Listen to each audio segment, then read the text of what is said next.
Good afternoon, distinguished ladies and gentlemen. This afternoon, we have opportunity to listen to the government angle. All the way from yesterday to today, we've been listening to investors, and cash flow in the sector. But we have this great opportunity to present to you once again what it is, the efforts Nigerian government have been putting up. I will choose this opportunity to commend and appreciate the ICA for counting Nigeria worthy for granting us the second opportunity to portray and present Nigeria to you. So we're going to look at what the government has been doing in Nigeria and trying to strengthen the industry and to grow what comes out from Nigeria. Come on. You're not going. Come on.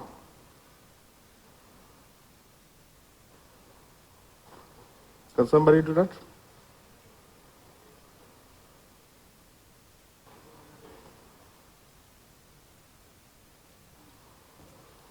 Why not go? Okay, good. Thank you. All right. Let's look at the geographic location of Nigeria on the map of Africa at the West African coast. You can see that cratonic formation. It tells what it is, that is the location of Nigeria. Then we look at the background information. The official language is English. Nigeria is made up of about 200 million human beings. It's the largest market in the West African coast, and the second largest growing economy.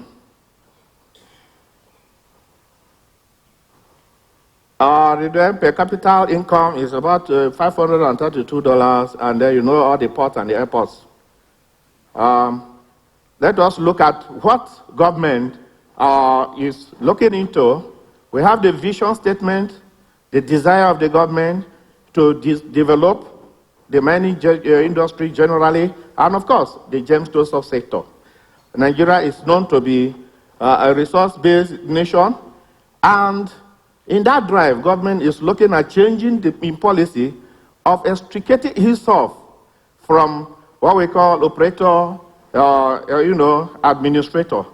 But right now, that sector is driven purely by investors and investment. Private sector driven, while the government remain an administrative and regulatory body. We enacted internationally acclaimed legal instruments that provides the enable environment for all entrants into the mining industry. Well, in whichever aspect of the investment you are interested in investing in Nigeria, the platform is available, and you can always form part of it. The establishment of institutions and technical departments to drive specifically gemstone development.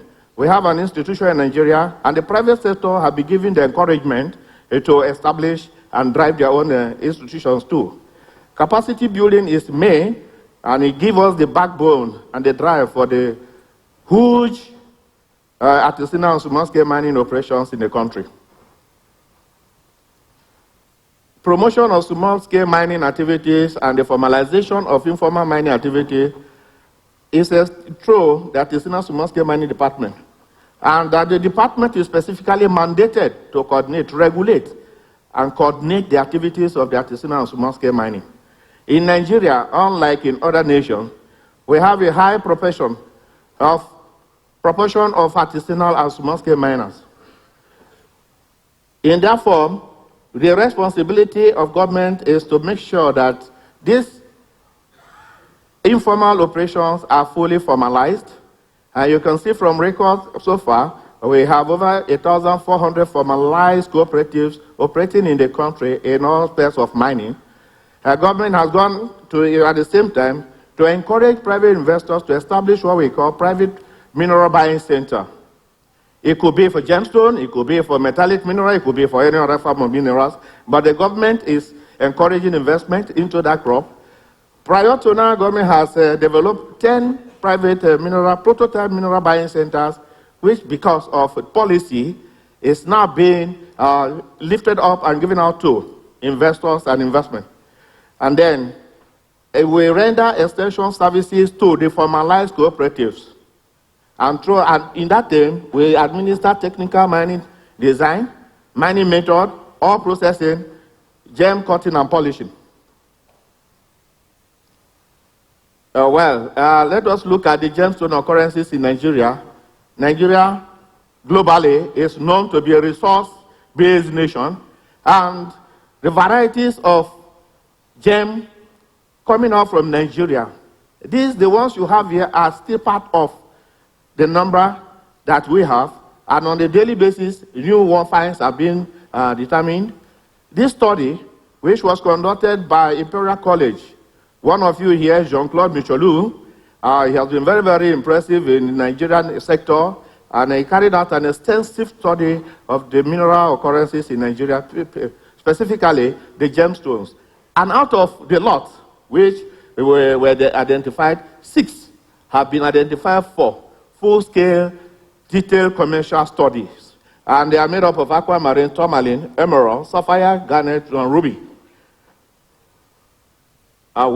These are some of the common mineral gems that the international market purchases from Nigeria. And we can go on to see how these things are gotten out from Nigeria.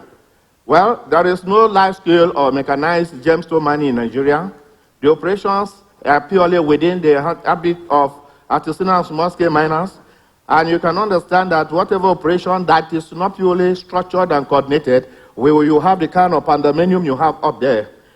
In any find or discovery, in a twinkle of an hour or two, thousands of artisanal miners will encroach and devour within a week or two.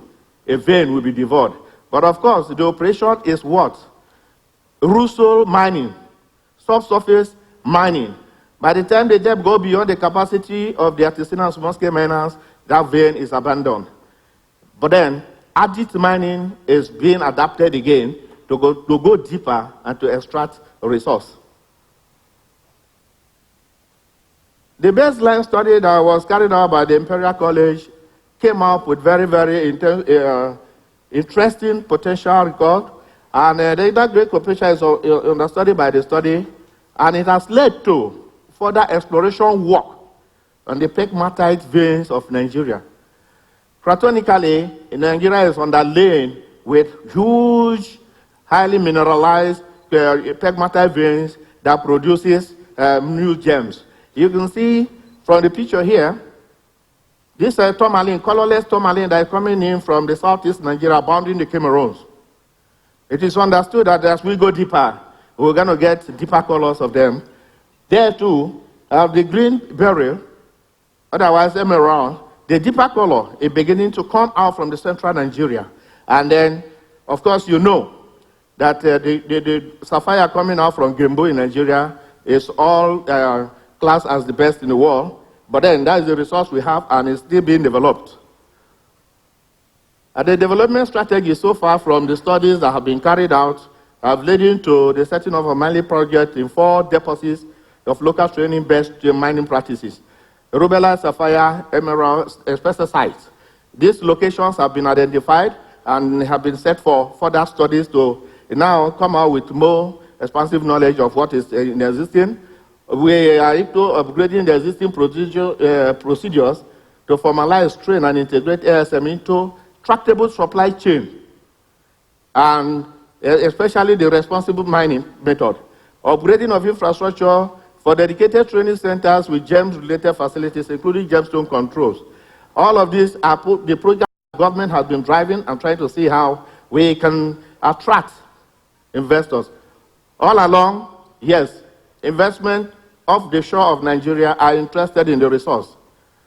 We are looking at investment that is attracted in to be formally formed and operational from Nigeria. And finally, we have the establishment of the Institute of Gemology with standard lapidary, gem testing laboratory, and then gemological education of international standard. Those are the aspirations of government, and we are not deterred. And even though currently we are inundated with the fact that man-made gems are now intruding, but we still remain natural and we continue to generate and supply the international market. We simplify the procedure for export. In other words, the World Bank ease of doing business has been adapted in Nigeria and is growing to quick the procurement export documents for exporters. Then setting up international marketing and promotion of Nigerian gemstone. This is the opportunity government have been provided for private investors in Nigeria and the operators itself for them to be able to understand what the international global body desires and then to meet up with that requirement. And then, of course, we support local trade and mining associations to attain international standard of affiliation. Now, generally, the pathway, gem production and pathway in Nigeria includes that the ASM artisanal small-scale miners operate informally, and they often form partnership with brokers and international operators in the sector who they sometimes act like sponsors, but they are very, very exploitative because they undermine the stress and the efforts of the miner who comes out from the pit. Most of the gemstones in Nigeria are on a comparatively small-scale mining, as I said earlier on, because the depth of operation of the capacity level of the artisanal small-scale mining cannot go deeper. There is a level they can stop and get off. Rough dealers transport the gems to where? We have Indian operators in Sri Lanka, Germany, Bangkok here. You go to your center there, you can see that Nigerian operators have offices that they market the rough that they get from Nigeria. And despite all of these opportunities in the gem value chain, Nigerian operators only operate in the first two stages, the ASM level and the shallow production. That, we feel that with the commitment from investment offshore, the growth and the depth of material will continue to increase. The development of the gemstone jewelry industry in Nigeria. The efforts of government so far includes the formalization of artisanal small-scale gem miners in the country. We strengthen institutional capacity through technical tracking and certification methods, raising the Nigerian Institute of Mining and Geosciences. Yes, we have a standard international lapidary established there, and the government is continuously upgrading the center to a center of excellence, together with a private sector-driven Gemological Institute of Nigeria. They are all giving excellent approved support, improved marketing exposure, that I have said earlier, and then establishment of institutional and commercial link to mine to market. Extensively, we carry out extensive formalization of gem. That is a positive stride of government, is to continue to carry out the formalization so as to clean the industry of friction, of conflict between large-scale operators and small-scale operators. We have hosted 3 editions of African Gem and Jewelry Exhibition and Seminar called AGES in Nigeria. And now we have sought collaboration with GIA of Thailand, another international organization, for us to grow the growth of gemstone exhibition in Nigeria. We collaborate with the Gemological Institute of Nigeria, and then the GIA trained experts, who is hosting a center in Nigeria. Building a strong downstream industry through the establishment of a jewelry training center too. So that the downstream industry in Nigeria will have to complement the resources that come from the Mother Earth. Right now, there is an ongoing World Bank project of the mineral sector support for economic diversification, otherwise called MineDiver, that is facilitating the development of some of these noble strides that we have. Formalization and modernization of artisanal small-scale mining is a continuous process. Development of traceability from mine to export, a national certification of origin and compliance with international responsible sourcing standard are all the dreams of Nigeria, and the government is not resting on its oars. We are continuing to pursue that, and we feel that with your interest and with your entrance into the sector, the industry will continue to grow. Let's look at the investment opportunities in the Nigerian gem industry. This is thrown onto you, investors. The mining of the rich near-surface deposits of sapphire, emerald tourmaline, aquamarine, garnet, are identified as suitable for commercial exploitation. We also look at the setting up of operational gemstone buying centers, privately owned, and then all other government facilities are provided to strengthen your stay. And then finally, processing of gem rough to faceted stones, beads, and jewelry from the huge local market that we have. The position of Nigeria at the West African coast, even with its population, have the advantageous market of stretching the whole ECOWAS sub-region. And that alone is, it should be an impetus for investors to come in. Finally, I will have to say, opportunities abound in the Nigerian gemstone industry, and Nigeria with its population has a large ready market. All of the materials not necessarily need to be taken out, but then the downstream production can easily be taken by the market. Investment-friendly mining laws and regulation, and then Nigeria is known to be home to world-class gemstones. I am not here alone. I am of government, and I have with me Nigerian promoters and the directors of the institutes that have been established. I have with me here the directors of the two institutions, and the young, beautiful ladies that we have here are the drivers of the promotion of the RGS, and that is the Nigerian gemstone sector show. Here, finally, I say, the Nigerian gem has been launched in the Hollywood. In 2008, you can see that the lady there is cladded with what we call, all of the beads there are all gemstone, produced by the Nigerian there on the other side. He is based in the Hollywood, and you are welcome, and we'll see how you can help to drive the industry. And finally, I say, thank you for your attention.